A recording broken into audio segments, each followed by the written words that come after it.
Hello everyone, welcome back to the channel. मेरा नाम है जीनत और आज हम लोग इस वीडियो में क्लास 9 की मैथ की एक्सरसाइज 7.3 डिस्कस करेंगे। एक्सरसाइज 7.3 के क्वेश्चन नंबर 3 में राइट है, two sides A B and B C and median A M of one triangle A B C are respectively equal to sides P Q and Q R and median P N of triangle P Q R. और ये दो figure दिए हुए हैं question में। तो figure में triangle A B सी की ए बी बी सी और ए एम साइड, देखिए ए बी बी सी और ए एम साइड इक्वल है दूसरे ट्राइंगल पी क्यू आर की side P Q Q R और मीडियन पी एन के, यानी मीडियन मीडियन के बराबर है और साइड साइड से इक्वल है। फिर हमें फर्स्ट पार्ट में शो करने के लिए इन्होंने कहा है कि ट्राइंगल ए बी एम, यानी कि ये वाला ट्राइंगल, इस ट्राइंगल का ये वाला part A B M triangle equal है ट्राइंगल पी क्यू एन के, ऐसा हमें प्रूव करना है। तो हम सबसे पहले जिन दो ट्राइंगल को हमें कॉन्ग्रुएंट प्रूव करना है उन्हें हम कंसीडर कर लेते हैं। तो यहाँ पे हमने राइट किया कि consider triangle A B M and triangle P Q N. इन दोनों ट्राइंगल को हमने सबसे पहले कंसीडर कर लिया, जैसे कि हम कॉन्ग्रुएंसी के क्वेश्चंस में करते हैं। इन्हें कंसीडर करने के बाद अब किन्हीं तीन चीज़ों को इक्वल प्रूव करने की कोशिश करेंगे। तो ए बी एम में जब हम देख रहे हैं तो ए बी एम में और पी क्यू एन में क्वेश्चन ने कह दिया है कि ए बी पी क्यू के इक्वल है, रेस्पेक्टिवली राइट है ना, यानी 1 by 1 इक्वल होगा। ए बी पी क्यू के, बी सी क्यू आर के और ए एम पी एन के इक्वल होगा। तो यहाँ पे सबसे पहले राइट किया कि A B is equal to P Q, bracket में राइट कर दिया कि ये हमें क्वेश्चन में गिवन है, तो इसमें हमने गिवन राइट कर दिया।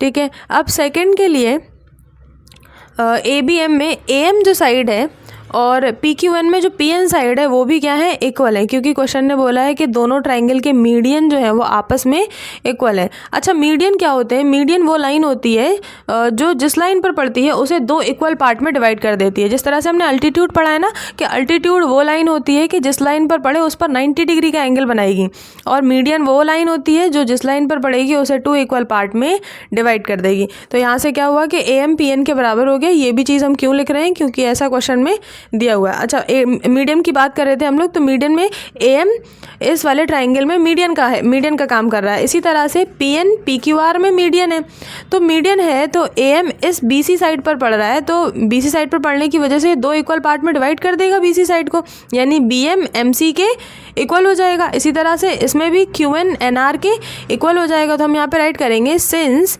ए एम इज मीडियन, क्योंकि ए एम मीडियन है इसकी वजह से क्या होगा कि B M is equal to M C हो जाएगा। और यहाँ पे लिखेंगे कि since P N is median, क्योंकि पी एन मीडियन है तो इसकी वजह से क्या होगा कि Q N is equal to N R हो जाएगा। ठीक है, तो क्वेश्चन ने क्या कहा है हमसे कि क्वेश्चन ने तो ये कहा था कि बी सी जो है वो क्यू आर के इक्वल है, यानी पूरी साइड के इक्वल है। तो यहाँ पे हम लिखेंगे कि क्योंकि हमें पता है कि बी सी, यहाँ पे राइट करते हैं, B C is equal to Q R, B C is equal to Q R question में गिवन है। अब जब बी सी क्यू आर के इक्वल है तो क्या half of B C half of Q R के इक्वल नहीं होगा? अगर हम इन दोनों में हाफ का मल्टीप्लाई कर दें, यानी 2 का डिवाइड दे दें दोनों में, कि B C upon 2 is equal to Q R upon 2 नहीं हो सकता? होगा, क्योंकि हम लोगों ने यूक्लिड के जो एग्जियम्स और पोस्टुलेट्स थे उसमें पढ़ा था कि इक्वल्स में जब हम इक्वल्स का डिवाइड या मल्टीप्लाई या ऐड या सब्ट्रैक्ट करते हैं तो रिजल्ट क्या रहते हैं, इक्वल रहते हैं। तो यहाँ पे बी सी क्यू आर के बराबर था, 2 का डिवाइड देने के बाद भी ये दोनों चीज़ें इक्वल रहेंगी। तो बी सी का 2 में डिवाइड दें, यानी बी सी का आधा, तो बी सी का आधा क्या होगा, बी एम, और क्यू आर का आधा कितना होगा, क्यू एन होगा। तो हम यहाँ से राइट कर सकते हैं कि बी सी का हाफ यानी कि B M is equal to Q R का हाफ यानी कि क्यू एन। तो B M is equal to किसके हो गया, क्यू एन के हो गया। ये चीज़ यहाँ पे लिख देते हैं कि गिवन थी, ये चीज़ भी बी एम क्यू एन के इक्वल हो गया। अब यहाँ पे क्या हुआ कि हमने इन दोनों ट्राइंगल के तीनों साइड को इक्वल प्रूव कर दिया है, यानी ए बी पी क्यू के बराबर, ए एम पी एन के equal, B M Q N के इक्वल। तो इससे क्या होता है कि ट्रिपल एस रूल से हमारे रिक्वायर्ड जो ट्राइंगल थे वो कॉन्ग्रुएंट प्रूव हो जाएंगे। Triangle A B M is congruent to triangle P Q N. ठीक है, तो एक सिंपल सा कॉन्सेप्ट ये लगाया हमने कि जब इक्वल है पूरी साइड्स तो इनके हाफ भी क्या होंगे, इक्वल होंगे। अब चलिए नेक्स्ट स्लाइड में इसका सेकंड पार्ट देख लेते हैं। थर्ड के सेकंड पार्ट में हमें प्रूव करना है कि ट्राइंगल ABC ट्राइंगल PQR के कॉन्ग्रुएंट हैं। यहाँ पे राइट करते हैं, जिन दो ट्राइंगल को कॉन्ग्रुएंट प्रूव करना है उन्हें कंसीडर करेंगे। तो यहाँ पे हमने कंसीडर किया कि consider triangle ABC and triangle PQR, दोनों ट्राइंगल को कंसीडर कर लिया। अब जो भी चीज़ें हमें पता है कि ये पहले से इक्वल हैं तो हम पहले वो राइट कर लेते हैं। तो दोनों ट्राइंगल में दिया गया था कि इसकी साइड AB इस साइड PQ के इक्वल है, तो यहाँ पे राइट किया कि AB is equal to PQ के है। और ये भी दिया गया था दूसरी साइड BC इस दूसरे ट्राइंगल के साइड QR के इक्वल है, यानी BC is equal to QR है। तो दोनों ही बातें ये क्या थी, हमें गिवन थी क्वेश्चन में। जब गिवन थी तो हमने इस तरह से गिवन राइट कर दिया दोनों चीज़ों के लिए।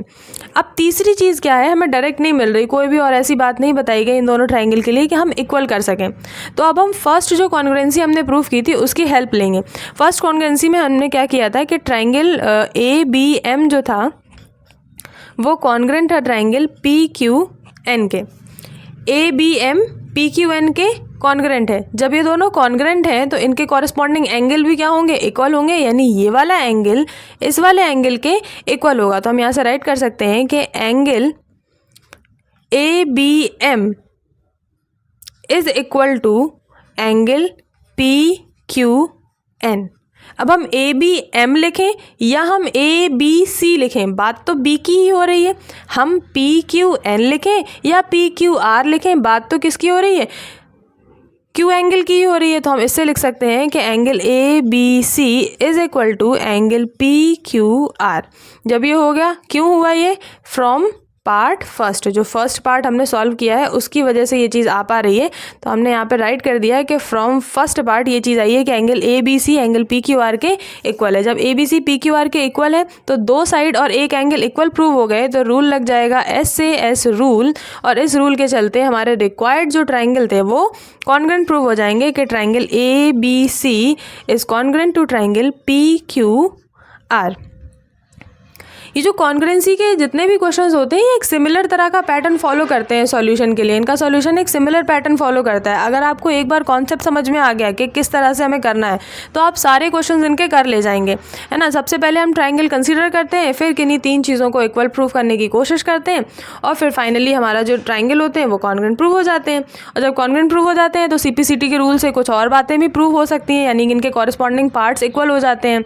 तो बहुत ही सिंपल टाइप के क्वेश्चन होते हैं। आई होप आपको ये पर्टिकुलर क्वेश्चन समझ में आया होगा।